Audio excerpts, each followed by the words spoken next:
جی تو وہ کہیں گے نہیں فلاں مزراحی یا ایتھوپین صہیونی یہودی کی سنو، وہ زیادہ مظلوم ہے۔ یہ ایک ایسا جال ہے جس سے نکلنا مشکل ہے۔ تو کرن کا مشورہ کیا ہے؟ کرن کا مشورہ ہے کہ اس ڈیفرنس پالیٹکس کے جال کو پہچانیں اور اسے مسترد کریں۔ واضح طور پر بتائیں کہ آپ کیوں بول رہے ہیں۔ مثلاً کرن کہتے ہیں کہ وہ ایک امریکی یہودی کے طور پر بولتے ہیں جن کے ٹیکس ڈالرز ایک ایسی نسل کشی کی مالی معاونت کر رہے ہیں جو ان کے نام پر کی جا رہی ہے، اور یہ انہیں ناقابل قبول ہے۔ کرن نے اس ڈیفرنس پالیٹکس کا خود بھی تجربہ کیا، خاص طور پر ہنوکا ایونٹ کے دوران۔ کیا آپ اس واقعے کے بارے میں بتا سکتے ہیں؟ یہ ایک اہم مثال لگتی ہے۔ جی، یہ ایک بہت اہم مثال ہے جو کرن تفصیل سے بیان کرتے ہیں۔ پچھلے سال نومبر میں انہوں نے خانوکا کے یہودی تہوار کے موقع پر ایک on line live stream event کا اہتمام کیا۔ کیا نام تھا ایونٹ کا؟ عنوان تھا "All I want for Hanukkah is a free Palestine"۔ مجھے خانوکا پر صرف آزاد فلسطین چاہیے۔ اس میں کرن کے علاوہ کئی اور یہودی اینٹی صہیونی کانٹینٹ کریٹرز شامل تھے جو 7 اکتوبر کے بعد متحرک ہوئے تھے۔ ایونٹ کا اعلان ہوتے ہی کیا ہوا؟ یقیناً کچھ رد عمل آیا ہوگا۔ فوراً ہی کرن کو انسٹاگرام پر ڈی ایمز میں تنقید ملنا شروع ہو گئی۔ کئی اکاؤنٹس جنہوں نے خود کو فلسطینی آرگنائزر ظاہر کیا لیکن جن کی اصلیت مشکوک تھی۔ اچھا۔ انہوں نے اعتراض کیا کہ یہ ایونٹ غیر ضروری طور پر یہودی آوازوں کو مرکزیت دے رہا ہے۔ انہوں نے مطالبہ کیا کہ ایونٹ منسوخ کیا جائے، کہا کہ کچھ پینلسٹ مسئلہ دار ہیں، پرابلمیٹک ہیں۔ خاص طور پر کسی کو نشانہ بنایا گیا؟ جی، خاص طور پر شدید اور ذاتی حملے ایک اسرائیلی پینلسٹ ہدار کوہن پر کیے گئے۔ وہ پینل کے واحد عرب یعنی مزراحی یہودی تھی۔ انہیں سیونی سیٹلر کہا گیا، حالانکہ وہ اینٹی سیونی ہیں، اور نارملائزر کہا گیا، یعنی کوئی ایسا شخص جو قبضے کو معمول بنا رہا ہو۔ یہ تو سنگین الزامات ہیں۔ کیرن نے اس صورتحال سے کیسے نمٹا؟ ڈیفرنس پالیٹکس کا یہاں کیا کردار تھا؟ کیرن لکھتے ہیں کہ وہ شروع میں ڈیفرنس پالیٹکس کے دباؤ میں آ گئے تھے، چونکہ تنقید کرنے والے خود کو فلسطینی کہہ رہے تھے اور انہیں سکھایا گیا تھا کہ فلسطینیوں کی سنو، تو وہ ان کی بات ماننے کی طرف مائل ہوئے۔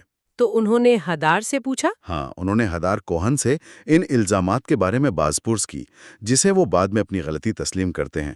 لیکن پینل کے دیگر ارکان، خاص طور پر میرا سٹرن اور ڈینیل ماٹا، نے مداخلت کی۔ انہوں نے کیا کہا؟ انہوں نے کرن کو سمجھایا کہ یہ تنقید دراصل صہیونیت مفادات کی خدمت کر رہی ہیں۔ ہدار کوہن جیسی آواز، ایک اسرائیلی عرب یہودی جو کھل کر اینٹی صہیونی ہیں، وہ صہیونی نیریٹو کے لیے سب سے بڑا خطرہ ہے۔ وہ اس جھوٹ کو توڑتی ہیں کہ تمام اسرائیلی یا تمام یہودی صہیونی ہیں، اسی لیے ان پر حملے سب سے زیادہ شدید تھے۔ تو کیا وہ ایونٹ ہوا اور اس کا نتیجہ کیا نکلا؟ جی، ایونٹ ہوا، ہزاروں لوگوں نے دیکھا، رد عمل زیادہ تر مثبت تھا اور اس نے یکجہتی کو فروغ دیا۔ لیکن دلچسپ بات یہ ہے کہ بعد میں وہی تنقیدی اکاؤنٹس جنہوں نے پہلے صرف ہدار کو نشانہ بنایا تھا، اب تمام پینلسٹ بشمول کرن کو بدنام کرنے لگے۔ سب کو؟ جی، انہوں نے کرن پر جے وی پی کے ساتھ کام کرنے کی وجہ سے نارملائزر ہونے کا الزام لگایا۔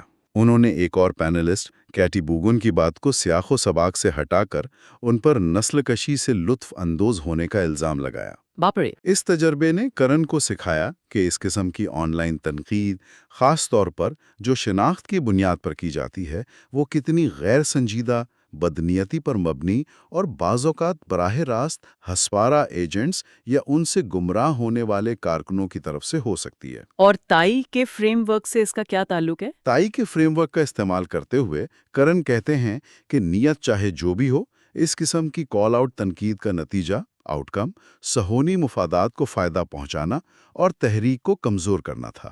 اس کا مطلب یہ نہیں کہ شناخت کی سیاست یا مظلوم طبقات کی آوازیں اہم نہیں ہیں، بلکہ یہ کہ ہمیں تنقیدی شعور استعمال کرنے کی ضرورت ہے۔ بالکل، کرن کا نقطہ یہی ہے، فلسطینیوں کی آوازیں سننا لازمی ہے، لیکن یہ یاد رکھنا بھی ضروری ہے کہ فلسطینی کوئی یکساں گروہ نہیں ہے، مونولتھ نہیں ہے، ان میں بھی مختلف سیاسی نظریات اور حکمت عملی ہو سکتی ہیں۔ اور جعلی اکاؤنٹ سے ہوشیار رہنا ہے۔ جی، ہمیں ان دراندازوں، انفلٹریٹرز اور جعلی اکاؤنٹس، ساک پپٹ اکاؤنٹس سے بھی ہوشیار رہنا ہوگا جو تحریک میں پھوٹ ڈالنے کی کوشش کرتے ہیں۔ کرن کچھ سوالات تجویز کرتے ہیں جو ہمیں کسی تنقید کا سامنا کرتے وقت خود سے پوچھنے چاہیے. جیسے کہ کیا یہ شخص یا گروہ کمیونٹی بنا رہا ہے یا توڑ رہا ہے؟ کیا ان کی توجہ طاقت بنانے اور ٹھوس نتائج حاصل کرنے پر ہے یا صرف اخلاقی پاکیزگی، مورل پیورٹی اور دوسروں کو نیچا دکھانے پر؟ کیا وہ زندگی اور موت کے حقیقی مسائل پر بات کر رہے ہیں یا صرف لوگوں کے احساسات اور الفاظ کے انتخاب پر اٹک گئے ہیں؟ یہ واقعی ایک پیچیدہ منظرنامہ ہے، خاص طور پر آن لائن ایکٹیویزم کی دنیا میں. الزامات، خاص طور پر نسل پرستی، یہود دشمنی یا اسلاموفوبیا جیسے سنگین الزامات لوگوں کو خاموش کرانے کے لیے بہت طاقتور ہتھیار بن سکتے ہیں. جی ہاں، اور کرن کا بنیادی استدلال یہی ہے کہ ہمیں اس ڈیفرنس پالیٹکس کے جال سے نکل کر کنسٹرکٹیو پالیٹکس کو اپنانا ہوگا. مقصد اتحاد بنانا، طاقت جمع کرنا اور ایک دوسرے کے لیے غلطی کی گنجائش یعنی گریس رکھنا ہونا چاہیے. غلطیاں تو ہوتی ہیں. بالکل، غلطیاں سب سے ہوتی ہیں، لیکن تحریک کا مقصد عوامی تذلیل، پبلک شیمنگ یا بائیکاٹ نہیں ہونا چاہیے، بلکہ اجتماعی طور پر سیکھنا اور نسل کشی جیسے بڑے خطرات کے خلاف مل کر جدوجہد کرنا ہونا چاہیے. ہدار کوہن کی مثال اہم ہے کہ کس طرح ان پر حملے ہوئے، لیکن ساتھیوں کی حمایت نے انہیں مزید مضبوط کیا. اور اسی تعمیری جذبے کو برقرار رکھنے کے لیے کرن نے ذکر کیا کہ وہ اور دیگر پینلسٹ اس سال ہنوکا ایونٹ کی سالگرہ منانے کا ارادہ رکھتے ہیں. بالکل، یہ آگے بڑھنے اور مثبت انداز میں کام جاری رکھنے کی علامت ہے. آج کی گفتگو واقعی غور طلب ہے. یہ ہمیں سوچنے پر مجبور کرتی ہے کہ کس طرح کسی کے بولنے کے حق پر سوال اٹھانا، خاص طور پر شناخت کی بنیاد پر، نسل کشی جیسے اہم ترین انسانی مسئلے پر ضروری اور بامانی بحث کو پٹری سے اتار سکتا ہے. جی، یہ سوال باقی رہتا ہے کہ ایسی تفریقہ انگیز حکمت عملیوں کے باوجود حقیقی یکجہتی کیسے قائم کی جا سکتی ہے اور مشترکہ مقصد کے لیے مل کر کیسے کام کیا جا سکتا ہے. چیپٹرز 2 سے 6، اور آج ہم کوشش کریں گے کہ ان میں تھوڑا گہرائی میں جائیں. جی ہاں، مقصد یہی ہے کہ کرن کے جو آرگیومنٹس ہیں، ان کا جو نقطہ نظر ہے اور جو انسائٹس انہوں نے پیش کیے ہیں، انہیں سمجھا جا سکے. ٹھیک، تو آئیے اس پر بات شروع کرتے ہیں. بالکل، اور یہ چیپٹرز خاص طور پر دلچسپ بھی ہیں کیونکہ کرن نے بہت کمپلیکس یعنی پیچیدہ دلائل پیش کیے ہیں. ہاں، جیسے آئیڈینٹی پالیٹکس. آئیڈینٹی پالیٹکس، تاریخ کو کیسے دیکھا جائے، کیسے بیان کیا جائے، اور پھر ریزسٹنس یعنی مزاحمت، اس کے تصورات پر کرن کی کیا سوچ ہے. وہ اکثر جو اسٹیبلشڈ نیریٹیوز ہیں نا، ان کو چیلنج کرتے ہیں. ٹھیک ہے، تو شروع کرتے ہیں چیپٹر 2 سے. اس کا عنوان ہے مارجنلائزڈ ہیومن شیلڈز، یعنی کہ پسماندہ انسانی ڈھال. جی، کرن یہاں شروع میں ہی ایک بڑا دعویٰ کرتے ہیں، ہے نا؟ وہ کہتے ہیں کہ زائنسٹ حلقے اسرائیل کو ایسے پیش کرتے ہیں جیسے وہ مڈل ایسٹ کی واحد ڈیموکریسی ہو. ہاں، اور خاص طور پر جو مارجنلائزڈ گروپس ہیں جیسے یہودی، خواتین، LGBT+ لوگ، مائنورٹیز، ان کے لیے ایک محفوظ جگہ. بالکل، اور اس کے مقابلے میں پیلسٹینینز اور عربز کو جنرلی متشدد اور انٹالرنٹ دکھایا جاتا ہے. جی ہاں، کرن نے اپنا ذاتی تجربہ بھی شیئر کیا ہے سلسلے میں. آن لائن کامنٹس کا ذکر ہے کہ کیسے انہیں کوئر ہونے کی وجہ سے تنقید کا نشانہ بنایا گیا. تو یہ مارجنلائزڈ ہیومن شیلڈز کا کانسیپٹ کیا ہے پھر اصل میں؟ دیکھیں، یہ ایک بہت اہم اصطلاح ہے جو کرن استعمال کرتے ہیں. ان کے مطابق اس کا مطلب یہ ہے کہ کچھ گروپس کی شناخت کو، جیسے LGBT+ کمیونٹی یا خواتین، استعمال کیا جاتا ہے ایک ڈھال کی طرح. ڈھال کس چیز سے بچنے کے لیے؟ اسرائیل پر ہونے والی تنقید سے بچنے کے لیے.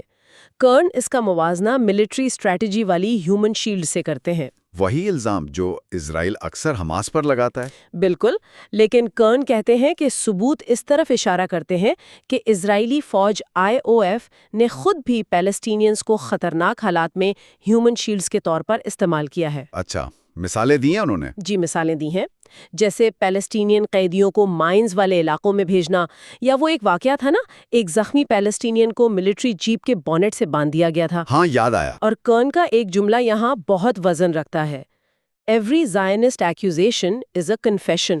مطلب ہر زائنسٹ الزام اصل میں ایک اعتراف ہے. جی، اسی کانٹیکس میں پھر پنک واشنگ کی بات آتی ہے، ہاں، پنک واشنگ یعنی کوئی رائٹس کی سپورٹ کا دکھاوا کرنا۔ اور اس کی آڑ میں پیلسٹینی لوگوں کے خلاف جو وائلنس ہے اس کو جسٹیفائی کرنا۔ بالکل۔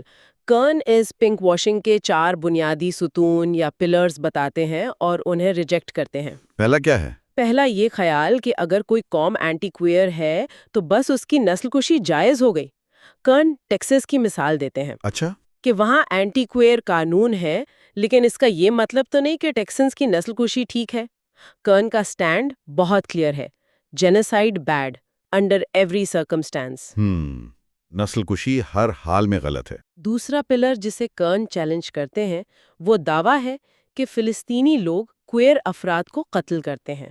وہ احمد ابو مرکھیا کے قتل کا ذکر کرتے ہیں۔ لیکن وہ وضاحت کرتے ہیں نا کہ یہ پالیسی نہیں تھی۔ جی بالکل، کہ یہ حماس یا پی اے کی پالیسی نہیں تھی، اور ایسے ہیٹ کرائمز تو ان کے مطابق امریکہ اور اسرائیل میں بھی ہوتے ہیں۔ ہاں، غازہ میں مردوں کے درمیان ہم جنس پرستی پر قید کی سزا ہے، لیکن کرن یہ بھی پوائنٹ آؤٹ کرتے ہیں کہ یہ قانون برٹش مینڈیٹ کے دور کا ہے، حماس کا بنایا ہوا نہیں۔ اور غازہ میں حماس کی پولیٹیکل ریپرزنٹیشن بھی وہ کہتے ہیں لمیٹڈ ہے۔ جی، تیسرا پلر یہ دعویٰ کہ اسرائیل کوئر رائٹس کے لیے ایک ہیون ہے، ایک پناہ گاہ۔ کرن اس سے بھی چیلنج کرتے ہیں۔ کیسے؟ وہ بتاتے ہیں کہ اسرائیل میں سیم سیکس میرج لیگل نہیں ہے۔ نیتنیاہو گورنمنٹ میں اینٹی کوئر پولیٹیشنز شامل رہے ہیں، اور جو غیر سفید فام کوئر اسرائیلیز ہیں یا پیلسٹینین کوئر ریفیوجیز، انہیں شدید ڈسکریمنیشن کا سامنا ہے۔ اور چوتھا پلر؟ چوتھا ہے کوئر پیلسٹینینز کے وجود کو ہی مٹا دینا یا نظر انداز کر دینا۔ کرن زور دیتے ہیں کہ کوئر پیلسٹینینز موجود ہیں، ان کی تنظیمیں ہیں جیسے الکاؤز، ان کی کہانیاں ہیں۔ وہ کوئرنگ دا میپ ایپ کا حوالہ دیتے ہیں شاید۔ جی ہاں، اور وہ بھی اسرائیلی وائلنس اور نسل کشی کا شکار ہو رہے ہیں۔ تو کرن کا جو بنیادی نقطہ ہے نا، وہ یہ ہے کہ نسل کشی کرنے والے کی شناخت کیا ہے، یا جس کی نسل کشی ہو رہی ہے اس کے پولیٹیکل ویوز کیا ہیں، یہ سب ارریلیونٹ ہے۔ اصل مسئلہ نسل کشی خود ہے۔ اور اسی لیے وہ انکلوسیوٹی پر زور دیتے ہیں اینٹی زائنسٹ تحریکوں میں۔ بالکل، تاکہ آئیڈینٹی کو ہتھیار بنانے والی ڈیفرنس پالیٹکس کا مقابلہ کیا جا سکے، جہاں شخص کی شناخت دلیل سے زیادہ اہم ہو جاتی ہے۔ یہ ڈیفرنس پالیٹکس والی بات چیپٹر 3 میں بھی آتی ہے۔ عنوان ہے but Israel is so diverse, یعنی لیکن اسرائیل تو بہت ڈائیورس ہے۔ جی، یہاں کرن اس دلیل کو دیکھتے ہیں کہ اسرائیل میں اتنی قسم کے لوگ ہیں، مزراحی یہودی، ایتھوپین یہودی وغیرہ، تو یہ ایک وائٹ سپریمسٹ سفید فام بلداستی والا معاشرہ کیسے ہو سکتا ہے؟ ہاں، اور کرن نے اپنا ایک قصہ بھی بتایا ہے اس سلسلے میں، کہ کیسے ان کے ایک جملے کو Israelis get to be white کو کانٹیکس سے نکال کر استعمال کیا گیا، پھر وہی ڈیفرنس پالیٹکس کی بات آ گئی۔ تو یہاں کرن ریس اور ریسزم کے درمیان فرق کیسے واضح کرتے ہیں؟ دیکھیں، کرن یہاں کلرزم یعنی جلد کے رنگ کی بنیاد پر امتیاز، اور ریسزم یعنی نسل کی بنیاد پر ایک پورا نظام، جو سماجک، معاشی، قانونی زبر کرتا ہے۔ بالکل ان میں فرق کرتے ہیں۔ وہ سیڈرک رابنسن جیسے بلیک ریڈیکل تھنکرز کا حوالہ دے کر ریشیل کیپٹلزم کا کانسیپٹ پیش کرتے ہیں۔ ریشل کیپٹلزم، جی، وہ کیا ہے؟ اس کا بنیادی خیال یہ ہے کہ کیپٹلزم اور وائٹ سپریمیسی یہ تاریخی طور پر ایک ساتھ ڈیولپ ہوئے ہیں، ایک دوسرے کو تقویت دیتے ہیں۔ جیسے کلاس ہائرارکیز ہوتی ہیں نا معاشی طور پر، ہاں، ویسے ہی ریشیل ہائرارکیز بھی ہوتی ہیں، اور یہ دونوں سسٹم مل کر کام کرتے ہیں۔ کرن اسی نظر سے اسرائیل کو دیکھتے ہیں۔ اچھا، اس کو سمجھنے کے لیے انہوں نے تھوڑا تاریخی پس منظر بھی دیا ہے نا؟ جی ہاں، جیسے ارلی ماڈرن یورپ میں یہودیوں، آئرشز، رومانی لوگوں کو نان وائٹ سمجھا جاتا تھا، بھلے ہی ان کی سکن کلر سفید ہو، انہیں گھیٹوز میں رکھا جاتا تھا۔ اور آج امریکہ میں؟ کرن کے مطابق آج امریکہ میں اشکنازی یہودی، جن سے کرن کا اپنا تعلق ہے، کنڈیشنلی وائٹ ہے، مطلب انہیں وائٹ پریویلیجز حاصل ہیں، لیکن یہ شرطیہ ہے جب تک وہ بہت زیادہ یہودی نظر نہ آئے۔ سٹیٹسٹکس بھی دکھاتے ہیں کہ امریکن یہودی معاشی طور پر امریکن وائٹ سپریمیسی میں انٹیگریٹ ہو چکے ہیں۔ تو اب اس کو اسرائیل پر اپلائی کرتے ہیں، وہاں کیا صورتحال ہے کرن کے مطابق؟ کرن دلیل دیتے ہیں کہ وہاں اشکنازی یہودی وائٹ کنسیڈر کیے جاتے ہیں، اور وہ معاشی اور سیاسی ہائرارکی میں سب سے اوپر ہیں۔ اس کا ثبوت؟ وہ مزراحی اور ایتھیوپین یہودیوں کے ساتھ انکم اور ایجوکیشن میں فرق بتاتے ہیں۔ کنیسٹ یعنی اسرائیلی پارلیمنٹ میں ان کی کم نمائندگی کا ذکر کرتے ہیں اور ان کے خلاف ہونے والی ریسزم کی مثالیں دیتے ہیں۔ اور دوسری طرف پیلسٹینینز؟ کرن نے ویسٹرن میڈیا پر بھی تنقید کی ہے اس حوالے سے۔ جی ہاں، ان کا کہنا ہے کہ میڈیا اکثر اسرائیلیز کو ہیومنائز کرتا ہے، انہیں وائٹ کے طور پر دکھاتا ہے، جبکہ پیلسٹینینز کو ڈی ہیومنائز کیا جاتا ہے، انہیں نان وائٹ کے طور پر پیش کیا جاتا ہے۔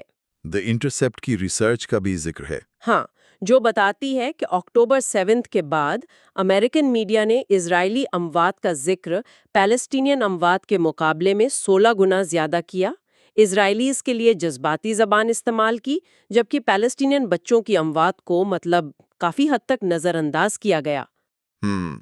یہ وائٹنس اصل میں ایک سوشل کانسٹرکٹ ہے کرن کے مطابق، جو وقت اور حالات کے ساتھ بدلتا رہتا ہے۔ بالکل، کوئی بائیولوجیکل ریالٹی نہیں بلکہ ایک پاور سٹرکچر ہے۔ اسی پاور سٹرکچر اور نیریٹو کی بات چیپٹر 4 میں آگے بڑھتی ہے، بٹ دا ہولوکاسٹ۔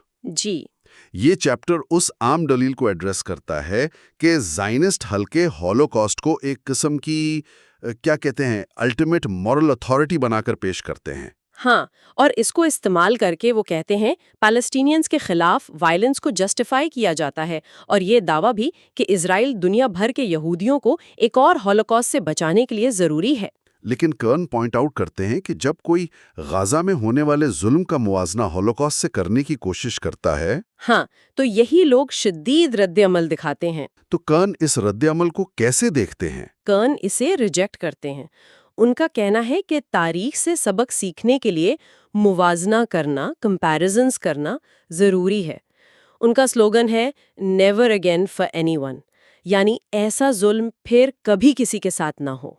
وہ ہولوکاسٹ کی ہسٹوریوگرافی پر بھی تنقید کرتے ہیں نا؟ جی، کہ وہ بہت حد تک زائونزم کے اثر میں لکھی گئی ہے۔ میوزیمز، ریسرچ پروجیکٹس کی فنڈنگ اکثر زائونسٹ سورسز سے آتی ہے، اور جو اینٹی زائنسٹ یہودی ہیں یا ہولوکاسٹ سروائیورز ہیں جو اسرائیل پر تنقید کرتے ہیں، ان کی آواز کو دبایا جاتا ہے۔ اور یہودی کمیونٹی کے اندر جو تقسیم ہے، ہاں، اس کی بھی نشاندہی کرتے ہیں کہ ایک گروپ وہ ہے جو ہولوکاسٹ سے یہ سبق لیتا ہے کہ کہیں ہم نازی نہ بن جائیں، جبکہ دوسرا گروپ یہ سوچتا ہے کہ اب ہم کسی کے ساتھ ایسا نہیں ہونے دیں گے، بھلے ہی اس کے لیے ہمیں خود قاتل کیوں نہ بننا پڑے۔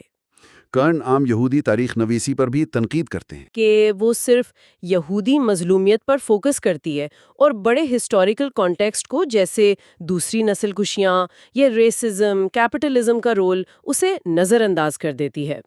انہوں نے اپنی ذاتی کہانی بھی بتائی ہے اس چیپٹر میں، بچپن میں ہولوکاسٹ کے بارے میں سننا، شنڈلرز لسٹ دیکھنا، فیملی سٹوریز، یہودی تہواروں کا وہی پیغام، انہوں نے ہمیں مارنے کی کوشش کی، وہ ناکام رہے، چلو کھاتے ہیں۔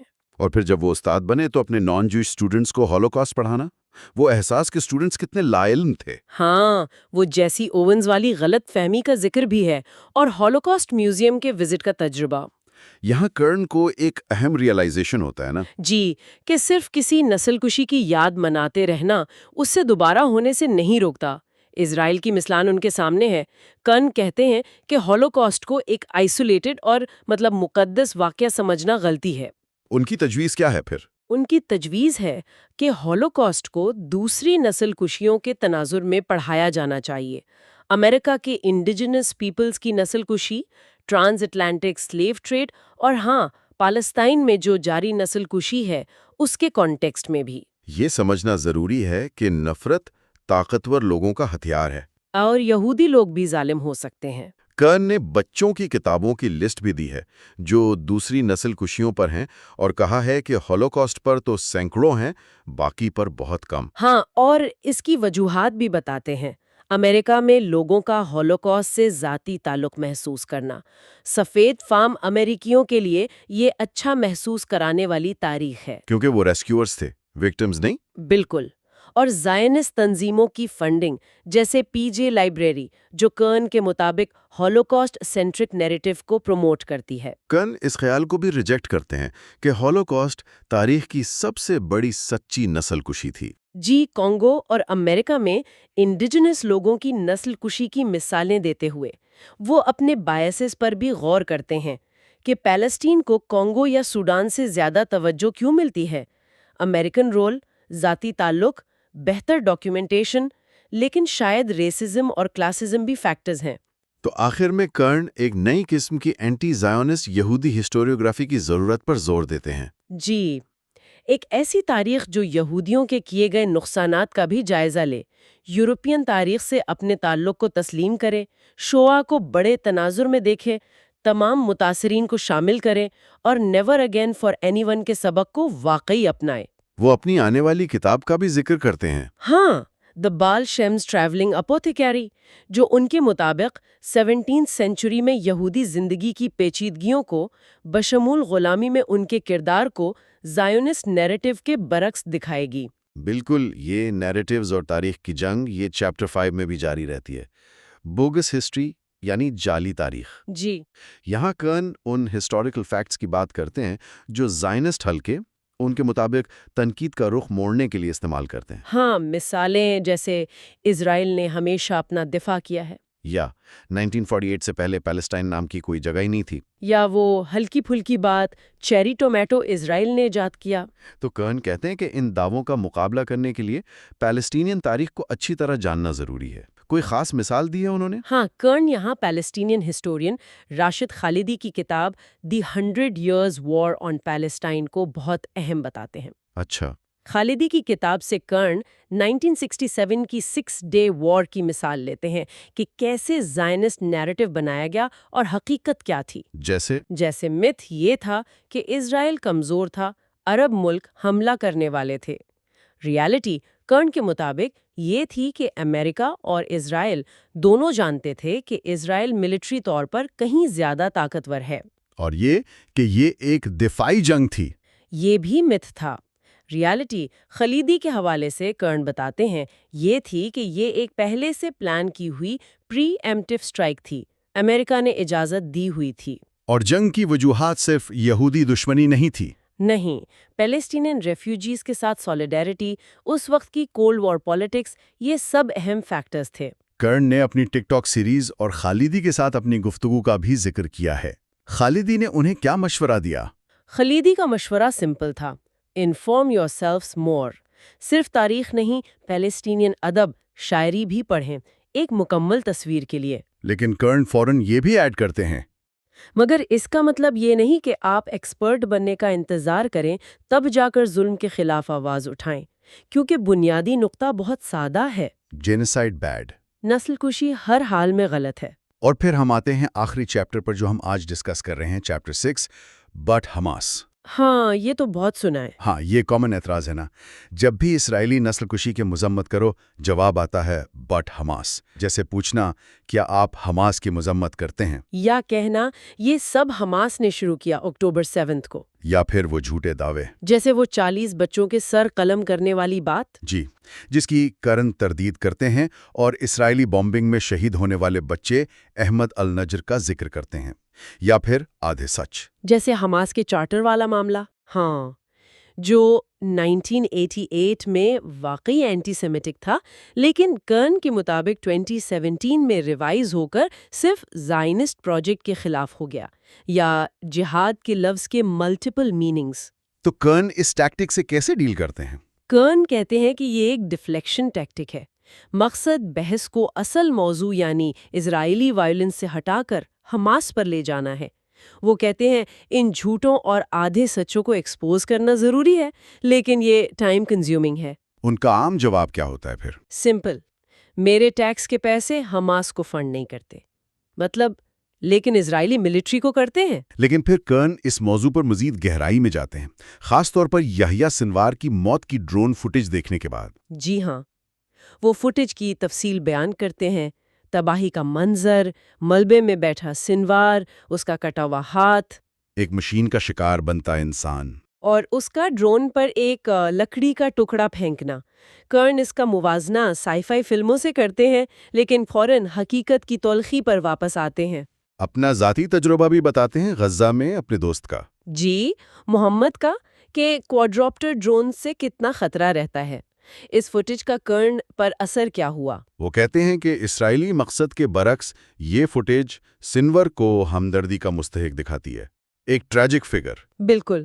اور پھر وہ ہالی ووڈ فلمز میں سفید فام ریبلز کو ہیرو دکھانے اور ریئل ورلڈ میں ریزسٹنس فائٹرز کو ٹیررسٹ قرار دینے کے تضاد پر بات کرتے ہیں۔ سنوار کے بیک گراؤنڈ کا بھی ذکر ہے۔ مختصر سا، ریفیوجی کیمپ میں پیدائش، اسرائیلی قید، تشدد، 2017 چارٹر میں کردار اور اکتوبر 7 کا ایک پاسبل مقصد قیدیوں کی رہائی کرانا۔ یہاں کرن اپنی ذاتی بزدلی کا اعتراف کرتے ہیں سنوار کے مقابلے میں، جو ایک کاز کے لیے جیا اور مرا، غسان کنفانی کا حوالہ دیتے ہوئے۔ ہاں، اور ویسٹرن کنٹریز میں اپنی آرام دہ زندگی اور اس کے پیچھے چھپے گلوبل ایکسپلائٹیشن پر تنقید کرتے ہیں۔ اور ویسٹرن لوگوں کا ریزسٹنس فائٹرز پر ججمنٹ پاس کرنے کو وہ کلاؤن شٹ کہتے ہیں۔ وہ ورسا گیٹو اپرائزنگ کی مثال دیتے ہیں جسے سب جائز مزاحمت مانتے ہیں، اور بتاتے ہیں کہ IOF کے کمانڈرز نے خود کہا ہے کہ انہوں نے گیٹو کو کچلنے کے نازی طریقوں سے سیکھا ہے۔ یتساک زکرمین کے بیان کی آئرنی بھی نوٹ کرتے ہیں۔ کرن غازہ میں دیکھے گئے وائلنس پر بہت جذباتی ہو جاتے ہیں۔ جی، شہید بچوں کی لاشیں، والدین کا درد، منال ماتار کی کہانی، اپنے شدید رد عمل کا اظہار کرتے ہیں۔ وہ کہتے ہیں اس سب نے وائلنس پر ان کے خیالات کو بدل دیا ہے۔ پہلے صرف سیلف ڈیفense، اب وہ چائلڈ ڈیفنس یا جینوسائیڈ ڈیفنس کو بھی سمجھنے لگے ہیں۔ وہ جانتے ہیں کہ اسرائیل اسے اکتوبر 7 کا ری ایکشن کہے گا، لیکن کرن کے لیے یہ جسٹیفیکیشن نہیں ہے۔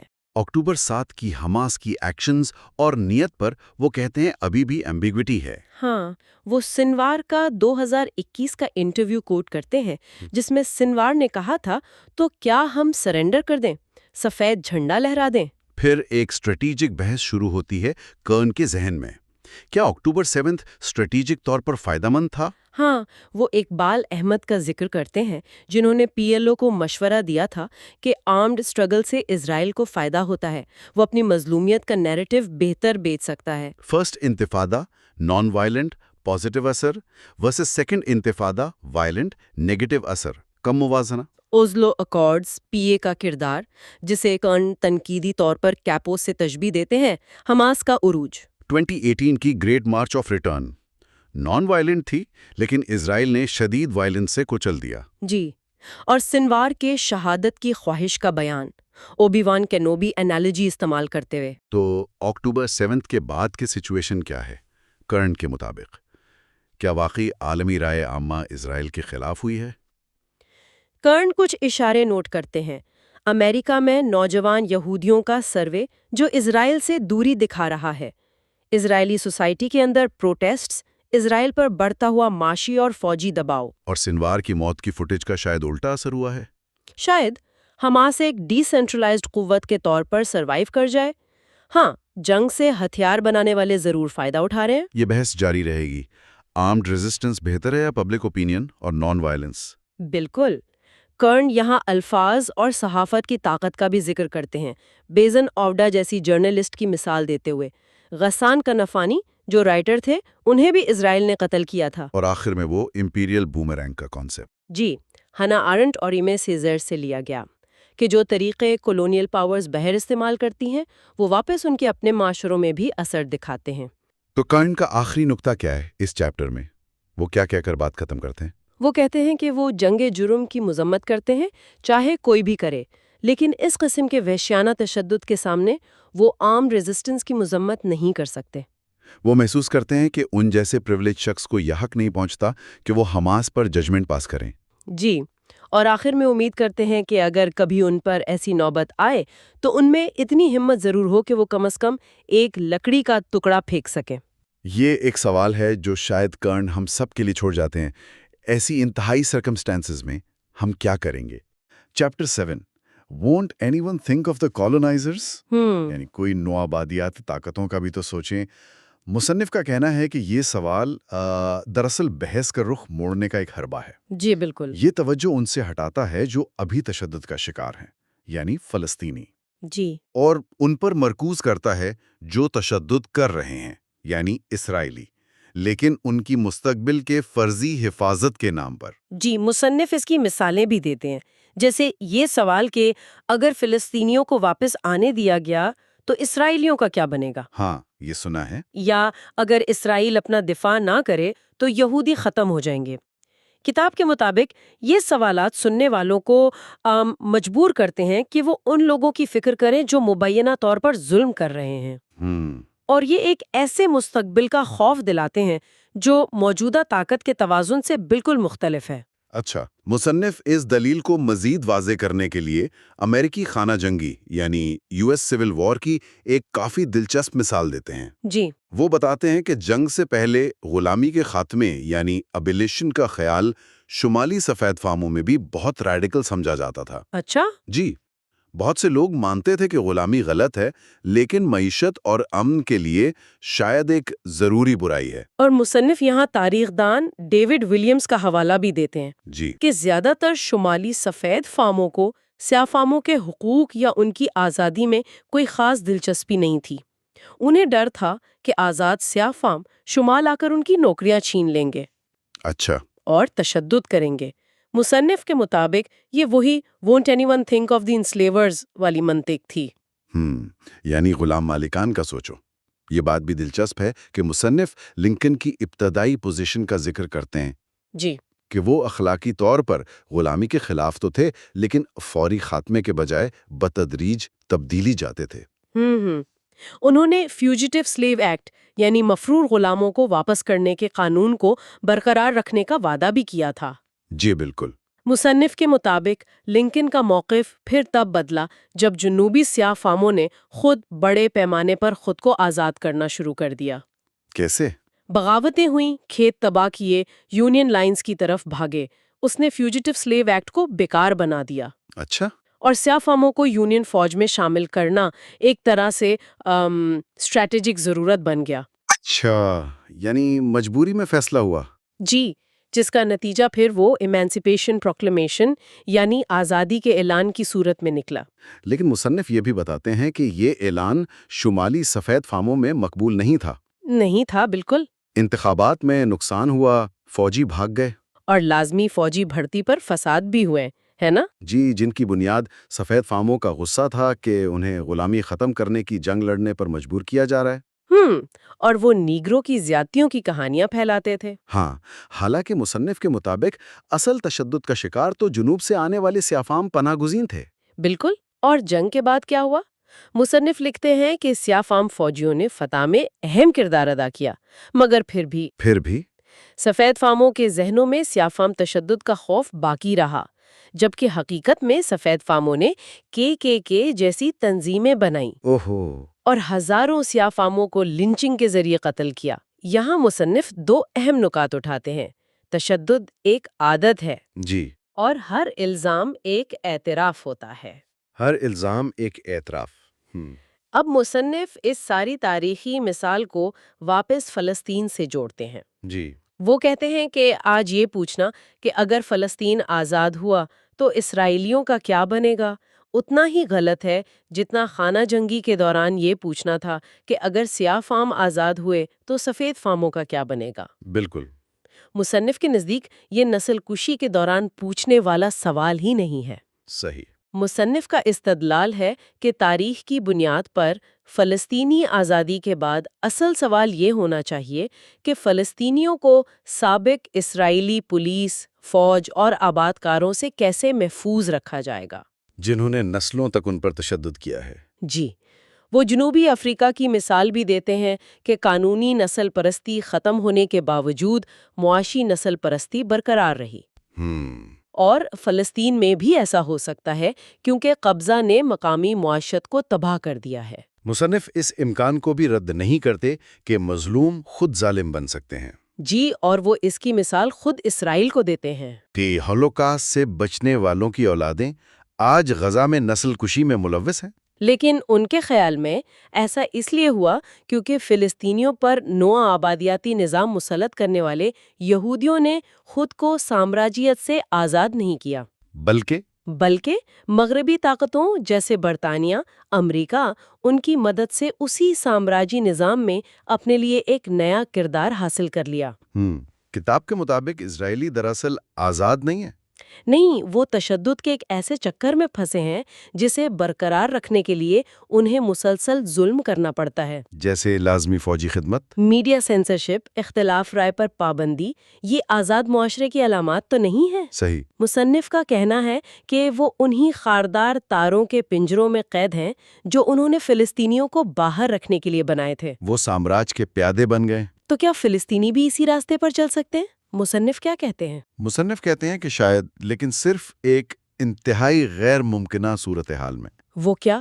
اگر کوئی اور سامراجی طاقت انہیں اسرائیل کو شکست دینے کے لیے ہتھیار فراہم کرے جس سے ایٹمی جنگ کا خطرہ ہوگا۔ لیکن مصنف کا ماننا ہے کہ موجودہ آزاد فلسطین تحریک بنیادی طور پر اینٹی کولونیل ہے، یعنی نوآبادیاتی نظام کے خلاف ہے۔ جی، اور مصنف واضح کرتے ہیں کہ from the river to the sea Palestine will be free کا نعرہ لگانے والے زیادہ تر لوگ بدلے کی نسل کشی نہیں چاہتے۔ نہیں، وہ موجودہ تشدد کے خاتمے کا خواب دیکھ رہے ہیں۔ وہ مانتے ہیں کہ آن لائن کچھ نفرت انگیز آوازیں ضرور ہیں جو شاید جعلی اکاؤنٹس ہوں۔ باب کے اختتام مصنف اس مشورے پر کرتے ہیں کہ جب کوئی پوچھے نوآبادیاتی طاقتوں کا کیا ہوگا تو جواب دے، نسل کشی بری ہے، ہمیشہ، سب کے لیے، یہاں تک کہ مستقبل کے فرضی نوآبادیاتیوں کے لیے بھی۔ لیکن فوراً توجہ واپس موجودہ حقیقت پر لائیں۔ جی، کہ مگر ابھی ہم مقبوضہ لوگوں کے بارے میں سوچیں گے۔ شکریہ۔ بالکل۔ اب آتے ہیں چیپٹر 8، کرٹیسائزنگ اسرائیل از اینٹی سیمیٹک، یعنی اسرائیل پر تنقید سام دشمنی ہے۔ مصنف کا جواب فوری اور دو ٹوک ہے، نہیں، ایسا نہیں ہے۔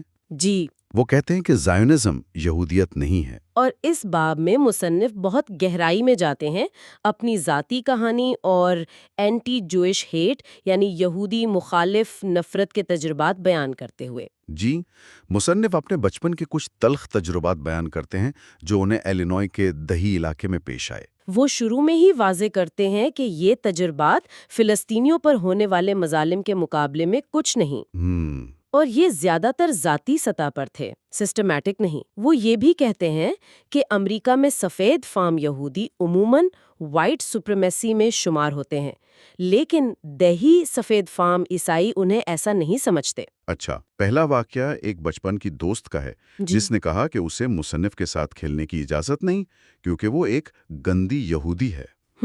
مصنف کے لیے یہ حیران کن تھا کیونکہ ان کی پرورش غیر مذہبی تھی۔ اس سے انہیں احساس ہوا کہ کچھ لوگوں کے لیے یہودی ہونا ایک نسلی شناخت ہے۔ پھر مونٹیجری اسکول میں دوستوں کا مذاق میں چہرے پر سواستیکا بنانا، جس پر مصنف کا شدید رد عمل ان کے ماضی کے تجربے اور خاندانی تاریخ سے جڑا تھا۔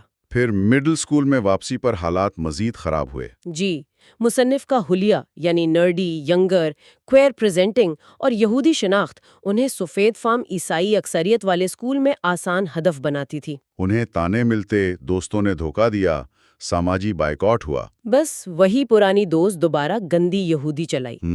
ایک شولو والی شرٹ پر بنے ستارے کو پینٹاگرام سمجھ کر قرون وسطیٰ کا دقیانوسی تصورات زندہ ہو گئے، جیسے شیطان کی پوجا، سینگ وغیرہ۔ بالکل، روزانہ تضحیق۔ پھر کولمبائن حملے کے بعد کا ماحول اور بھی خوفناک ہو گیا۔ جی، بس میں اسکن ہیڈ لڑکوں کی طرف سے نسل پرستانہ گالیاں، ہولوکاسٹ کے مذاق، مصنف کو قتل کا خوف محسوس ہونے لگا۔ اور اساتذہ، انتظامیہ؟ آرا ایک ایرانی دوست تھیں، مونڈانا، اچھا، جس کی دوستی نے مصنف کو ذہانت کے اس جھوٹ کو رد کرنے میں مدد دی کہ تمام مسلمان دشمن ہیں۔ مصنف کا تجربہ یہ تھا کہ انہوں نے یہودی مخالف نفرت صرف سفید فام عیسائیوں سے دیکھی۔ جی، یہ ذاتی کہانیاں دکھاتی ہیں کہ کس طرح نفرت جہالت سے شروع ہو کر منظم بدماشی میں بدل سکتی ہے اور کس طرح شناخت مسلط کی جاتی ہے۔ اور یہ تجربات مصنف کی بعد کی تحقیق کی بنیاد بنتے ہیں۔ بالکل، کہ یہودی مخالف نفرت کہاں سے آتی ہے اور ذہانت سے اس کا کیا تعلق ہے۔ پھر مصنف بتاتے ہیں کہ انہوں نے کیتھولک ہائی اسکول میں داخلہ لیا اور پہلی بار خود کو کھلے عام یہودی ظاہر کیا۔ کیوں؟ تاکہ اپنی کہانی خود بیان کر سکیں۔ وہاں انہیں کچھ قبولیت ملی، لیکن لطیف تعصب بھی تھا، مذہب تبدیل کرنے کا دباؤ، جو کہہ کر پکارا جانا، اور گھر پر توڑ پھوڑ اور سواستیکا بنانے کا واقعہ بھی پیش آیا۔ جی، ان سب سے وہ سوال پیدا ہوا، وہ ہم سے نفرت کیوں کرتے ہیں؟ یہی سوال انہیں یہودی مخالف نفرت پر تحقیق کرنے اور بالآخر سائونسٹ مخالف بننے کی طرف لے گیا۔ ابتدائی طور پر وہ میڈیا کے زیر اثر یہی سمجھتے تھے کہ اسرائیل فلسطین تنازع بھی ویسی ہی غیر منطقی نفرت ہے جیسی انہوں نے خود جھیلی تھی۔ جی، مصنف اپنی تحقیق کے بارے میں بتاتے ہیں کہ کس طرح خاندانی جوابات ناکافی تھے اور کالج میں انہیں احساس ہوا کہ ان کے دیہی تجربات شہری مراد یافتہ یہودیوں سے مختلف تھے۔ وہ اپنی ایک پرانی نظم کا ذکر بھی کرتے ہیں جو سائونسٹ پروپیگنڈا تھی، اور جس پر انہیں بعد میں شرمندگی ہوئی۔ جی، کئی سال بعد 30 کی دہائی میں انہوں نے دوبارہ اس سوال پر تحقیق شروع کی کہ یہودی مخالف نفرت کی جڑیں کہاں ہیں۔ یہاں سے مصنف تاریخی گہرائی میں اترتے ہیں۔ جی، ان کا مقصد ان نظاموں یعنی سسٹمز کو سمجھنا ہے جنہوں نے یہودی مخالف نفرت کو جنم دیا اور اسے سفید فام بالادستی، نسلی سرمایہ باری اور مغربی سامراجیت سے جوڑنا ہے۔ مصنف کچھ کلاسیکی یہودی مخالف تقیانوسی تصورات کی تاریخی جڑیں کھودتے ہیں، جیسے یہودیوں اور جادو یا شیطان کا تعلق۔ جی، قرون وسطی میں یہودی معالجین کے طور پر مشہور تھے، لیکن چرچ نے ان کی کامیابی کو کالا جادو قرار دیا۔ یہودیوں کو ایگزورسسٹ بھی مانا جاتا تھا۔ چرچ نے بعد میں اپنے مفادات کے لیے یہودیوں پر شیطانی پوجا اور جادوگری کے الزامات لگائے۔ اسی طرح بلڈ لائبل یعنی بچوں کے قتل اور خون پینے کا الزام، جس کا کوئی ثبوت نہیں تھا۔ بالکل آج بھی کیو اینون جیسی سازشی تھیوریز میں زندہ ہے۔ مصنف کا نقطہ یہ ہے کہ یہ الزامات مذہبی اور سیاسی طاقت کو مستحکم کرنے اور غیروں کو نشانہ بنانے کے لیے استعمال ہوتے تھے۔ مصنف یہودیوں کو نشان زد کرنے اور کنٹرول کرنے کی تاریخ کا بھی جائزہ لیتے ہیں، جیسے چوتھی لیٹرن کونسل کا فیصلہ 1215 میں جی کہ یہودی اور مسلمان مخصوص لباس پہنیں گے۔ جرمنی میں نوکدار ٹوپی لازمی تھی۔ مقصد تذلیل، علیحدگی اور نگرانی تھا۔ مصنف ان تاریخی حربوں جیسے مخصوص بیجز یا لباس کا موازنہ اٹلی میں جنسی کارکنوں پر لگائی گئی پابندیوں سے کرتے ہیں۔ جی، اور یہاں تک کہ جدید دور میں IOF یعنی اسرائیلی قابض افواج کی طرف سے فلسطینیوں کی تذلیل کے طریقوں سے بھی۔ مقصد ہمیشہ سے نشانہ بننے والے گروہ کو کمزور کرنا، بدنام کرنا اور کنٹرول کرنا رہا ہے۔ 16ویں صدی کے اٹلی کی مثال بھی دی گئی ہے جی کہ کس طرح کیتھولک چرچ نے پروٹیسٹنٹ ریفارمیشن کے دباؤ میں آ کر یہودیوں اور آزاد خواتین بشمول راہباؤں دونوں کو نشانہ بنایا، ان کی دولت اور زمینیں چھینی۔ اور انہیں گیٹوز یا کانوینٹس میں قید کیا۔ مصنف کے مطابق اس وقت استعمال ہونے والا پروپیگنڈا جیسے بدکرداری یا غربت کا الزام وہ آج کے ہزبارہ یعنی اسرائیلی پروپیگنڈا کا بلو پرنٹ تھا۔ مصنف یہی کہتے ہیں۔ یہ تاریخی مثالیں اس وسیع تر نقطے کو واضح کرتی ہیں کہ بحران کے وقت طاقتور طبقے کس طرح اقلیتوں یا کمزور گروہوں کو قربانی کا بکرا بناتے ہیں اور ان کے خلاف نفرت پھیلا کر اپنی طاقت مستحکم کرتے ہیں۔ بالکل۔ پھر مصنف لالچی بینکر والے دقیانوسی تصور کی وضاحت فلورنس چیٹو کی مثال سے کرتے ہیں۔ جی، عیسائیوں کے لیے سود خوری منع تھی تو یہودیوں کو اس کی اجازت دی گئی، چرچ کی اپنی ضرورت کے تحت۔ لیکن پھر اسی بنیاد پر ان کی مذمت کی گئی اور ان کی دولت چھین کر انہیں گیٹوں میں قید کر دیا گیا۔ وہاں انہیں صرف محدود کاروبار کی اجازت تھی جس سے منی لینڈنگ ایک مجبوری بن گئی۔ مصنف کا تجزیہ یہ ہے کہ لالچی یہودی کا تصور کردار کی خرابی نہیں بلکہ ایک سماجی کردار تھا جو یہودیوں پر مسلط کیا گیا۔ عیسائی معاشرے کو ان کی ضرورت تھی لیکن انہیں قربانی کا بکرا بھی بنانا تھا۔ گیٹو نظام خود معاشی استحصال کا ایک ذریعہ تھا۔ پولش لتھوانیائی دولت مشترکہ میں یہودی اسٹیٹ ایجنٹ کے طور پر کام کرتے تھے۔ جی، جو اشرافیہ کے لیے کرایہ وصول کرتے۔ یوں وہ کسانوں کے غصے کا براہ راست نشانہ بنتے جبکہ اصل ظالم پیچھے رہتا تھا۔ ان تمام تاریخی مثالوں سے مصنف یہ نتیجہ اخذ کرتے ہیں کہ یہودی مخالف نفرت کوئی پراسرار چیز نہیں۔ یہ نفرت اشرافیہ پیدا کرتی ہے تاکہ وہ قتل کر سکیں اور چیزیں چھین سکیں۔ مصنف کے مطابق یہ نفرت پیدا کرنے کا میکانزم صرف یہودیوں تک محدود نہیں، یہ سامراجی اور استحصالی مقاصد کے لیے مختلف گروہوں کے خلاف ہمیشہ استعمال ہوتا رہا ہے۔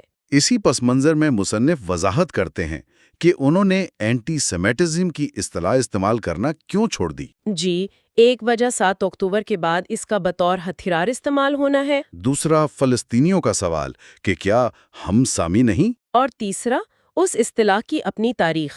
کیا تاریخ ہے اس کی؟ مصنف بتاتے ہیں کہ یہ اصطلاح 1860 کی دہی میں ایک جرمن نسل پرست ولہیم مار نے مقبول کی، اچھا، جس نے جوڈن ہیس یعنی یہودی نفرت کو ایک سیاسی تحریک بنایا۔ یہ اصطلاح جعلی نسلی سائنس پر مبنی تھی جس نے سامی نسل کا تصور گھڑا۔ مصنف یاد دلاتے ہیں کہ نسل کی کوئی حیاتیاتی بنیاد نہیں، یہ ایک سماجی تعمیر ہے۔ جی، اور مصنف کا کہنا ہے کہ یہی جعلی نسلی سائنس آج بھی اسرائیلی ریاست کی بنیاد ہے، جہاں یہودی نسل کی بنیاد پر حقوق دیے جاتے ہیں اور فلسطینیوں کو غیر انسانی بنا کر ان کے خلاف تشدد اور نسل کشی کا جواز پیدا کیا جاتا ہے۔ لہٰذا مصنف کے نزدیک اینٹی سیمیٹزم کی اصطلاح خود نسل پرستانہ نظریات میں جڑی ہوئی ہے، اور اسے استعمال کرنے سے وہ نظریات مضبوط ہوتے ہیں جن کے خلاف وہ لڑ رہے ہیں۔ بالکل۔ اب مصنف ذیانیت اور سام دشمنی کے پیچیدہ تعلق پر آتے ہیں۔ جی، وہ دلیل دیتے ہیں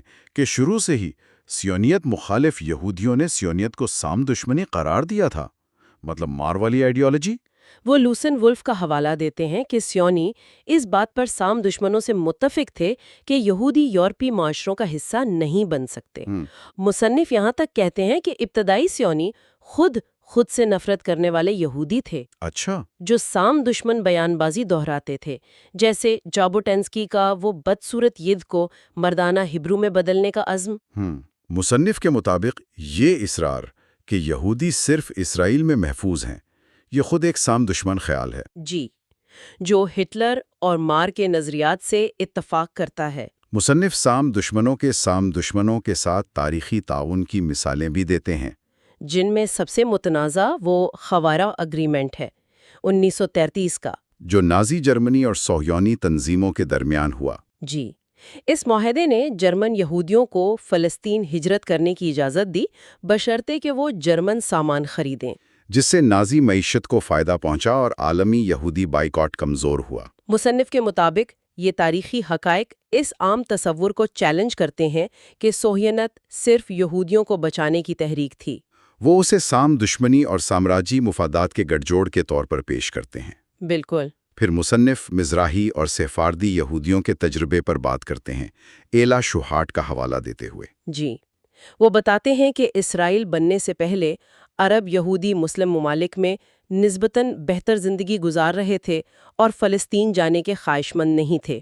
صہیونت نے عرب اور یہودی شناخت کو متضاد بنا دیا۔ کتاب میں دعویٰ کیا گیا ہے کہ انہیں اسرائیل لانے کے لیے دباؤ ڈالا گیا اور دھوکہ دہی کی گئی۔ بغداد بم دھماکوں کا ذکر ہے 1950-51 کے، جن کے بارے میں مصنف اور کچھ مورخین جیسے ایوی شلیم کا ماننا ہے کہ اسرائیلی ایجنٹوں نے خوف پھیلانے کے لیے کیے تاکہ عراقی یہودی ہجرت پر مجبور ہوں۔ اسرائیل پہنچنے پر ان عرب یہودیوں کے ساتھ اشکنازی یہودیوں نے نسل پرستانہ سلوک کیا۔ جی، انہیں کمتر، غیر تعلیم یافتہ سمجھا گیا ہے۔ بن گوریون کا حوالہ دیا گیا ہے۔ انہیں مزدوری کے لیے استعمال کیا گیا لیکن معاشرے سے الگ رکھا گیا۔ یمنی یہودیوں کے ساتھ خاص طور پر برا سلوک ہوا، جبری مشقت، بیماریاں اور بچوں کی اموات۔ اور پھر یمنی بچوں کا معاملہ ہے۔ جی، مصنف کے مطابق 1950 کی دہائی میں سینکڑوں شاید ہزاروں یمنی بچوں کو ان کے والدین سے یہ کہہ کر الگ کر دیا گیا کہ وہ مر گئے ہیں، اور پھر انہیں اشکنازی خاندانوں کو گود دے دیا گیا۔ جی، اسرائیلی حکومت نے 2021 میں اس پر افسوس کا اظہار کیا لیکن مکمل ذمہ داری قبول نہیں کی۔ مصنف کا نتیجہ یہ ہے کہ یورپی صہیونی جو خود یورپی نسل پرستی اور نسل کشی سے بھاگے تھے، انہوں نے آ کر وہی نسل پرستی اور یوجینکس عرب یہودیوں اور فلسطینیوں پر مسلط کر دی۔ اس طرح مصنف کے مطابق انہوں نے نادانستہ طور پر مار اور ہٹلر جیسے سام دشمنوں کے مقاصد پورے کیے۔ یہ ایک بہت آپ کہہ لیں سخت تنقید ہے جو صہیونیت کے اندرونی تضادات اور نسل پرستانہ پہلوؤں کو اجاگر کرتی ہے، خاص طور پر عرب یہودیوں کے حوالے سے، اور اسے فلسطینیوں کے خلاف نوآبادیاتی منصوبے سے جوڑتی ہے۔ ان تمام وجوہات کی بنا پر مصنف اینٹی سیمیٹزم کی اصطلاح سے گریز کرتے ہوئے اینٹی جوئش ہیٹ کو ترجیح دیتے ہیں۔ ان کا کہنا ہے کہ نفرت ہے اور اس اصطلاح کو صہیونیت نے اپنے مقاصد کے لیے مسخ کر دیا ہے۔ اجتماعی آزادی کے لیے ضروری ہے کہ تمام نفرتوں کے خلاف مشترکہ جدوجہد کی جائے۔ بالکل۔ آگے مصنف یہ دلیل پیش کرتے ہیں کہ اسرائیل خود اپنے اقدامات سے یہودی مخالف دقیانوسی تصورات کو تقویت دیتا ہے۔ کیسے؟ وہ خود کو تمام یہودیت کا نمائندہ ظاہر کرتا ہے، پھر ایسے کام کرتا ہے جو پرانے الزامات جیسے بلڈ لائبن، لالچ، عالمی سازش ان کو سچ ثابت کرتے نظر آتے ہیں۔ مثال کے طور پر مصنف بلڈ لائبل کا ذکر کرتے ہیں، بچوں کے قتل کا الزام۔ جی، اور کہتے ہیں کہ اگرچہ یہ تاریخی طور پر جھوٹا الزام ہے، لیکن آج جب اسرائیل فلسطینی بچوں کو قید کرتا ہے، تشدد کرتا ہے یا غزہ میں بڑے پیمانے پر ہلاک کرتا ہے، اور یہ سب سٹار آف ڈیوڈ کے جھنڈے تلے ہوتا ہے، تو یہ نادانستہ طور پر اسی پرانے دقیانوسی تصور کو زندہ کر دیتا ہے۔ اور جب تنقید ہوتی ہے تو اینٹی سیمیٹزم کا الزام لگا دیا جاتا ہے۔ اسی طرح لالچ کے الزام کو اسرائیل کے فلسطینی بینک اکاؤنٹس لوٹنے سے جوڑا جاتا ہے۔ اور عالمی سازش کے تصور کو اے پیک کے اثر و رسوخ یا میڈیا پر دباؤ سے۔ مصنف protocols of the elders of Zion کا ذکر کرتے ہوئے کہتے ہیں کہ یہ جعلی کتاب دراصل عام سامراجی ہتھ کنڈوں کو بیان کرتی ہے، جو کسی ایک گروہ کے لیے مخصوص نہیں بلکہ طاقتور ریاستیں ایسا ہی کرتی ہیں۔ مصنف کا موقف ہے کہ اسرائیل کے اقدامات اور ریاست کو مذہب سے جوڑنے کی کوشش کچھ لوگوں کی نظر میں کلاسک یہودی مخالف خیالات کو مضبوط کرتی ہے، جس سے حقیقی یہودی مخالف نفرت کا مقابلہ کرنا مزید مشکل ہو جاتا ہے۔ مصنف تسلیم کرتے ہیں کہ امریکہ اور دیگر ممالک میں یہودیوں کی اکثریت اب بھی صہیونیت کی حامی ہے۔ جی، وہ کہتے ہیں کہ اس وجہ سے وہ سمجھ سکتے ہیں کہ کچھ لوگ یہودیوں کے خلاف غصہ کیوں محسوس کرتے ہیں، لیکن ان کے اپنے تجربے میں آزاد فلسطین تحریک میں انہیں حقیقی یہودی مخالف نفرت نہیں ملی۔ ان کے مطابق اصل نفرت انہیں سفید فام عیسائیوں سے ملی۔ وہ ٹرمپ کے حامی علاقوں میں اسرائیلی جھنڈوں کو دیکھ کر حیرت کا اظہار کرتے ہیں۔ شاید وہی لوگ جو بچپن میں ان سے نفرت کرتے تھے آج اسرائیل کی حمایت اس لیے کرتے ہیں کیونکہ وہ عربوں اور مسلمانوں سے زیادہ نفرت کرتے ہیں۔ مصنف کے الفاظ میں سفید بام بالادست ایک دوسرے کو پہچانتے ہیں، فاشسٹ اکٹھے رہتے ہیں۔ آخر میں مصنف کارل کراؤس کا 1898 کا ایک کال نقل کرتے ہیں۔ کیا؟ سام دشمن چلاتے ہیں، یہودیوں نکلو، صہیونیت بازگشت کرتی ہے، ہاں ہم یہودی نکلیں گے۔ اوہ، مصنف کے لیے اس کا مطلب ہے کہ صہیونیت خود سام دشمنی کی ایک شکل ہے اور اسرائیل ایک سام دشمن ریاست ہے۔ لہٰذا اسرائیل پر تنقید کرنا تمام قسم کی نفرتوں سے لڑنے کے لیے ضروری ہے، یہودی مخالف، عرب مخالف، مسلم مخالف، فلسطینی مخالف۔ باب کے اختتام پر مصنف کہتے ہیں کہ اب وہ خاص طور پر یہودی مخالف نفرت پر زیادہ توجہ نہیں دیتے، بلکہ وہ تمام نفرتوں کے خلاف کھڑا ہونا چاہتے ہیں۔ ان کے نزدیک ذہنیت کا کھلم کھلا فلسطینی، مسلم اور عرب مخالف نفرت پھیلانا، جو نسل کشی کا جواز بن رہا ہے، وہ آج زیادہ بڑا اور فوری مسئلہ ہے، اور یہ نفرت اشرافیہ پیدا کرتی ہے، وہی اصل دشمن ہے۔ ہم چیپٹر 9 کور کریں گے جس کا عنوان ہے یہودی پیلسٹائن کے حقدار ہیں، یعنی جوز آر انٹائٹلڈ ٹو پیلسٹائن۔ ٹھیک ہے۔ اس کے بعد ہم پارٹ 3 دیکھیں گے کلیکٹیو لبریشن کی طرف۔ فری پیلسٹائن کا مطلب کیا ہے، یعنی towards collective liberation what does free Palestine even mean. اور آخر میں کچھ نوٹس بھی ہیں۔ ہاں بالکل، آخر میں ہم غازہ میں جینوسائیڈ کے دوران پیدا ہونے والے بچوں کے فیملیز کے کچھ نوٹ شیئر کریں گے جو کتاب میں دیے گئے ہیں۔ ٹھیک ہے، تو چلیے شروع کرتے ہیں۔ یہ واضح کرنا ضروری ہے کہ یہ کمپلیکس اور حساس موضوع پر آتھر کے نقطۂ نظر کا جائزہ ہے۔ ہمارا مقصد صرف اس مٹیریل میں دیے گئے آئیڈیاز کو پیش کرنا ہے۔ بالکل، ہم یہاں کوئی سائیڈ نہیں لے رہے، صرف آتھر کی کہی ہوئی بات کو سمجھنے کی کوشش کر رہے ہیں جیسا انہوں نے لکھا ہے۔ اوکے، تو chapter 9 Jews are entitled to Palestine, یہاں آتھر ان آرگیومنٹس کو دیکھتی ہیں جو عام طور پر زائنسٹس پیش کرتے ہیں پیلسٹائن پر اپنے حق کے لیے، ہے نا؟ جی ہاں، اور آتھر شروع میں ہی کہتی ہیں کہ کچھ فار رائٹ ایلیمنٹس تو گریٹر اسرائیل یا ایرتس یا اسرائیل کی بھی بات کرتے ہیں، جس میں وہ جارڈن، لبنان وغیرہ کے حصے بھی شامل سمجھتے ہیں۔ اچھا، تو آتھر مختلف جسٹیفیکیشنز کو ایگزامن کرتی ہیں۔ پہلا ہے بیبلیکل کلیم۔ ہاں یہ تو بہت سنا ہے کہ بائبل میں وعدہ ہے زمین کا۔ بالکل، بہت سے زائنسٹ بائبل کو ایک قسم کا ہسٹوریکل پروف یا زمین کا ٹائٹل ڈیڈ سمجھتے ہیں، لیکن آتھر اسے ریجیکٹ کرتی ہیں۔ ان کا کہنا ہے کہ ہزاروں سال پرانی مذہبی کتابیں ان کو آپ آج کے دور کے پراپرٹی ڈسپیوٹس کی بنیاد نہیں بنا سکتے۔ اور آتھر اس کی ہسٹوریکل ایکوریسی پر بھی سوال اٹھاتی ہیں ٹھیک. جی ہاں بالکل. وہ اسرائیلی ہسٹورین شلومو سینڈ کا حوالہ دیتے ہیں جو کہتے ہیں کہ بائبل کے مطابق بھی ابراہیم تو ماڈرن عراق سے آئے تھے اور موزس ایجپٹ سے، مطلب وہ پیلسٹائن کے نیٹو نہیں تھے. Interesting point. اور وہ یہ بھی پوائنٹ آؤٹ کرتی ہیں کہ ایجپٹ میں جوز کی غلامی کا بھی کوئی سالڈ آرکیولوجیکل ایویڈنس نہیں ملا ہے. پھر آتھر بائبل کے مورل ایسپیکٹس پر بھی تنقید کرتی ہیں. جیسے ان کے مطابق وائلنس اور جینوسائیڈ کے کمانڈز یا دوسری پرابلمٹک باتیں وہ بک آف جوشوا کا ذکر کرتی ہیں جو کہتی ہیں اسرائیل کے فاؤنڈرز کو پسند تھی اور اس میں قبضے اور ایکسٹرمینیشن کی باتیں ہیں. اور یہ اسرائیلی سکولز میں پڑھایا جاتا ہے آتھر کے مطابق. ہاں، ہاکا کہتی ہیں کہ اسے ہسٹری کی طرح پڑھایا جاتا ہے جو ان کے خیال میں نہ صرف ہسٹوریکل ہے بلکہ مورلی بھی کافی کویسچنیبل ہے. تو بیسکلی آتھر کا کہنا ہے کہ ریلیجس ٹیکسٹس کو لٹرل ہسٹری یا لیگل ڈاکیومنٹس نہیں سمجھنا چاہیے. ایگزیکٹلی. وہ یہ بھی ایڈ کرتی ہیں کہ تالمودک اسکالرز بھی ہمیشہ بائبل کو لٹرلی نہیں لیتے آئے ہیں، اور اگر بائبل کی بات مانے بھی تو وہ وعدہ کنڈیشنل تھا اور ان کے مطابق اسرائیلائٹس نے وہ کنڈیشنز پوری نہیں کی. اچھا. تو ان کے پرسپیکٹو سے ببلیکل کلیم ایک مضبوط بنیاد نہیں ہے. اوکے، تو یہ تو ہوئی ببلیکل کلیم کی بات. نیکسٹ جسٹیفیکیشن کیا ہے جسے آتھر ایڈریس کرتی ہیں؟ اگلا ہے انٹرنیشنل لا کلیم. یہاں فوکس ان ڈاکیومنٹس پر ہے جیسے بالفور ڈیکلریشن یا پھر UN ریزولوشن 181 پارٹیشن پلان والا. جی. آتھر ان کی لیجیٹیمیسی پہ ہی سوال اٹھاتی ہیں. کہتی ہیں کہ یہ ڈیسیجنز تو ویسٹرن کلونیل پاورز نے لیے تھے، وہاں رہنے والے پیلسٹینینز کی مرضی کے بغیر ان کی پراپر ریپریزنٹیشن کے بنا. تو ان کا آرگیومنٹ ہے کہ اگر انٹرنیشنل لا کی بات کرنی ہے تو پھر پوری طرح کرنی چاہیے. بالکل. وہ پوائنٹ آؤٹ کرتی ہیں کہ وہی UN ریزولوشن 181 جس نے جوئش اسٹیٹ کی بات کی، اس نے ایک عرب اسٹیٹ یعنی پیلسٹینین اسٹیٹ کی بھی تو بات کی تھی. ہاں یہ تو ہے. لیکن اسرائیل نے اس پر کبھی عمل نہیں کیا. تو آتھر کہتی ہیں اگر انٹرنیشنل لا کو ماننا ہے تو پھر اسرائیل کو پیلسٹینین اسٹیٹ کو ریکگنائز کرنا ہوگا.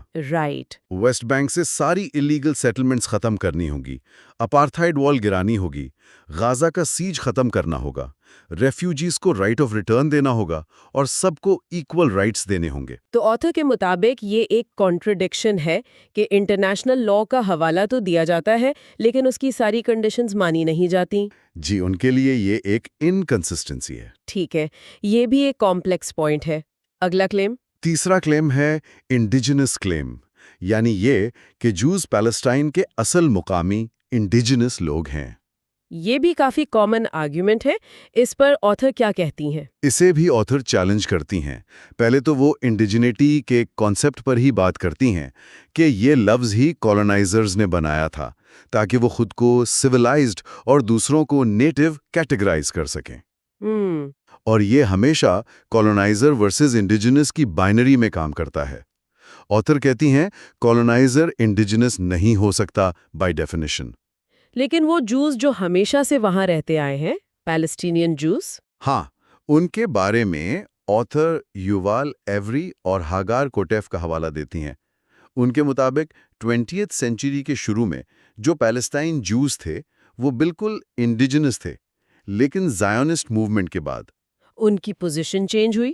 ہاں، ان میں سے بہت سے یورپین اشکنازی کلچر میں ایسیمیلیٹ ہو گئے اور سیٹلرز کی کیٹیگری میں آ گئے آتھر کے مطابق، کیونکہ زائونسٹ سیٹلرز نے ان کے کہنے کے مطابق مقامی عرب کلچر اور زبان کو ریجیکٹ کیا. اور ہیبرو کو ریوائیو کیا. جی، ہیبرو کو جو اس وقت تک موسٹلی ایک لٹرجیکل لینگویج تھی، اسے روزمرہ کی زبان بنا کر امپوز کیا.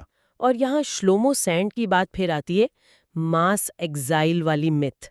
جی، سینڈ کے مطابق یہ آئیڈیا کہ سارے اشکنازی جوز کو پیلسٹائن سے نکالا گیا تھا، یہ ایک مت ہے. جوڈیزم اصل میں کنورژن سے زیادہ پھیلا.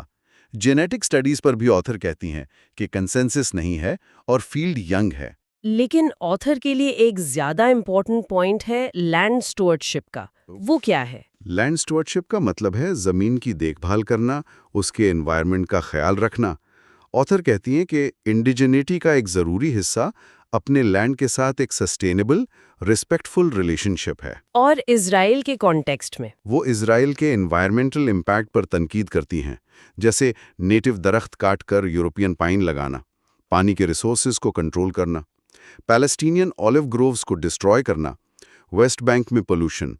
ان کے مطابق یہ ایکشنز لینڈ اسٹوارڈشپ کے خلاف ہیں۔ تو اس بیسس پر وہ انڈیجنس کلیم کو ریجیکٹ کرتی ہیں۔ جی، ان کے نزدیک اسرائیلی جوز ایز اے کلیکٹیو گروپ یہ کلیم نہیں کر سکتے۔ Okay, biblical, international law, indigenous, کوئی اور کلیم رہ گیا؟ آخری ہے برتھ رائٹ کلیم، کہ جو اسرائیلیز وہاں پیدا ہوئے ہیں اب یہ ان کا حق ہے۔ ہاں، یہ بھی سنا ہے۔ اس پر آتھر کا کیا ٹیک ہے؟ آتھر اسے دوسرے سیٹلر کلونیل کانٹیکسٹ جیسے یو ایس یا کینیڈا سے ڈیفرنٹ دیکھتی ہیں، کیونکہ پیلسٹائن میں زمین سے بے دخلی بہت ریسنٹ ہے، لوگوں کو یاد ہے۔ Within living memory. بالکل، بہت سے پیلسٹینینز کے پاس ابھی تک اپنے 1948 یا 1967 کے گھروں کی چابیاں ہیں جو چھینے گئے تھے۔ تو آتھر کا سلیوشن کیا ہے؟ کیا وہ کہتی ہیں کہ سب اسرائیلیز کو نکال دینا چاہیے؟ نہیں، بالکل نہیں۔ آتھر اس پر بہت کلیئر ہیں۔ وہ کہتی ہیں ڈی کالونائزیشن کا مطلب جینوسائیڈ نہیں ہے۔ ان کا فوکس ان چیزوں کی واپسی پر ہے جو چوری کی گئی ہیں، زمین، گھر، خاص کر اللیگل سیٹلمنٹس۔ ری ڈسٹریبیوشن کی بات کر رہی ہیں۔ ہاں، وہ پاولو فریرے اور پریم ودا گوپال جیسے اسکالرز کا حوالہ دے کر کہتی ہیں کہ ڈی کالونائزیشن میں یوزلی رولنگ گروپ کا جینوسائیڈ نہیں ہوتا، بلکہ زمین، دولت اور پاور کی ری ڈسٹریبیوشن ہوتی ہے۔ اور آتھر نے یہ بھی کہا کہ لبریشن سب کے لیے ہوتی ہے، اوپریسرز کے لیے بھی۔ جی، وہ پروفٹ محمد، فینن، MLK کا ذکر کرتی ہیں کہ اصل آزادی میں ظالم کو بھی اس کے ظلم اور نفرت سے آزاد کرنا شامل ہے۔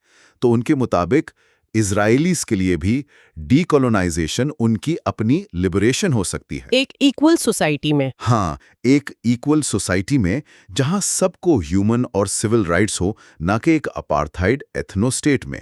تو چیپٹر 9 کا نچوڑ یہ ہے کہ آتھر کے نزدیک پیلسٹین پر زائنسٹ حق کے دعوے کمزور ہیں اور اصل آزادی سب کے لیے برابری ہے۔ یہ کافی کمپریہنسو تھا۔ اب چلتے ہیں پارٹ 3 کی طرف، towards collective liberation. What does free Palestine even mean? یہاں آتھر فری پیلسٹائن کو صرف ایک اسٹیٹ سے آگے لے جاتی ہیں۔ ان کا ویژن کیا ہے؟ ہاں، یہ حصہ ان کے اپنے پولیٹیکل پرسپیکٹو، جو کہ انارکسٹ ہے، اس پر بیسڈ ہے۔ وہ کہتی ہیں کہ ایک انارکسٹ ہونے کے ناطے ان کا ویژن نیشن سٹیٹس کے کانسیپٹ سے ہی پرے ہے۔ اچھا، مطلب بارڈرز نہ ہوں۔ بالکل، وہ ایک ایسی دنیا چاہتی ہیں جہاں ہائرارکیز نہ ہوں، بارڈرز نہ ہوں، اسٹیٹ وائلنس نہ ہو، سوسائٹی کوآپریٹو ہو، میوچول ایڈ اور ڈائریکٹ ڈیموکریسی پر چلے۔ لوگ اکثر انارکزم کو کیوس سمجھتے ہیں، لیکن آتھر کا ویژن کافی سٹرکچرڈ لگ رہا ہے۔ وہ کہتی ہیں ہمیں ایسے پازیٹیو ویژنز کم کیوں نظر آتے ہیں؟ جی، وہ کہتی ہیں کہ ہمارا کلچر، خاص کر میڈیا، ہماری امیجنیشن کو لمٹ کرتا ہے۔ ہمیں یا تو انڈیویجول ہیروز جیسے بیٹ مین دکھائے جاتے ہیں جو سسٹم نہیں بدلتے، ہاں، یا پھر ڈسٹوپین فیوچرز جیسے Mad Max, Black Mirror, positive collective futures کے ایگزامپلز کم ملتے ہیں۔ اس لیے وہ کہتی ہیں کہ radical leftist scholars decolonial history اور یوٹوپین فکشن پڑھنا چاہیے، جیسے سولار پنک۔ ہاں، solar punk, black futurism, indigenous futurism, جو ڈفرنٹ پرسپیکٹیو سے بہتر دنیا امیجن کرتے ہیں۔ تو ان کا اپنا یوٹوپین ویژن کیا ہے پھر ڈیٹیل میں؟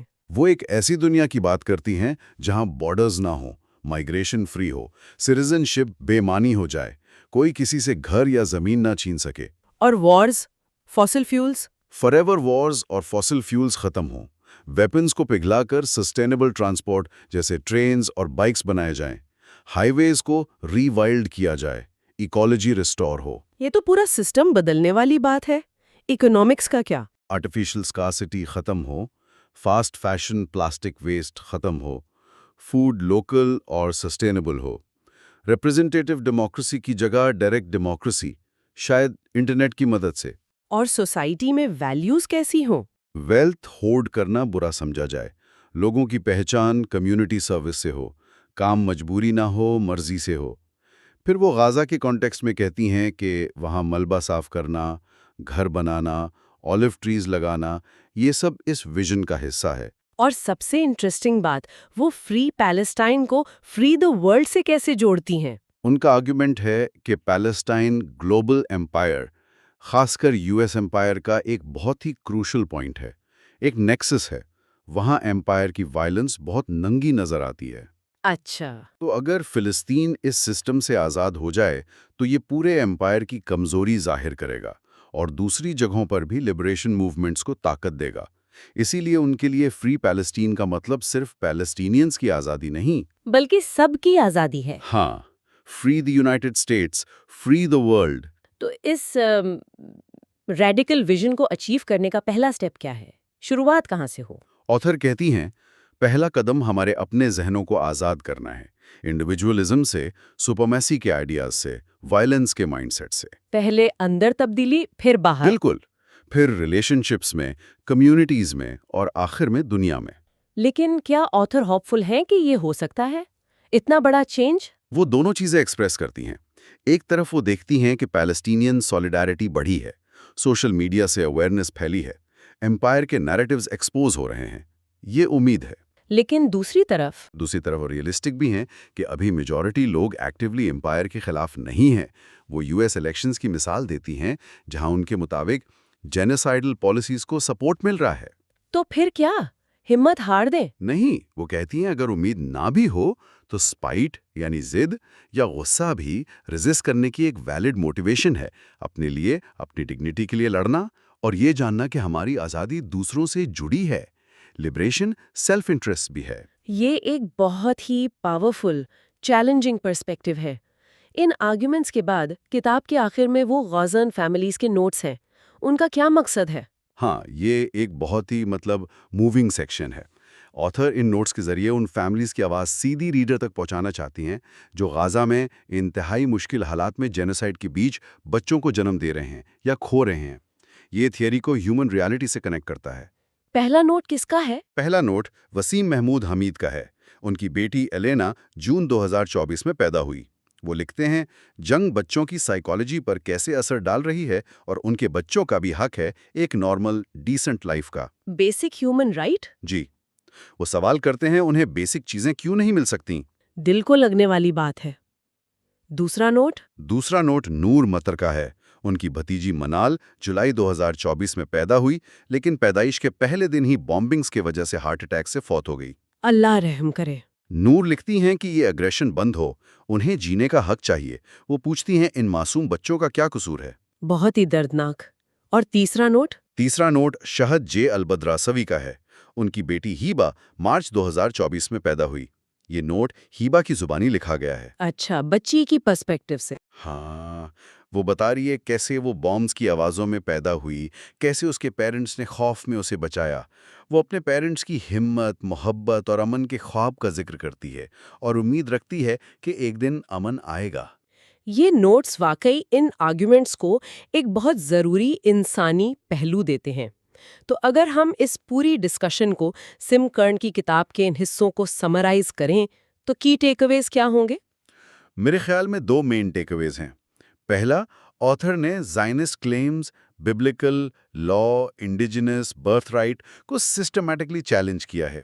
ان کے مطابق یہ کمزور ہیں۔ ٹھیک۔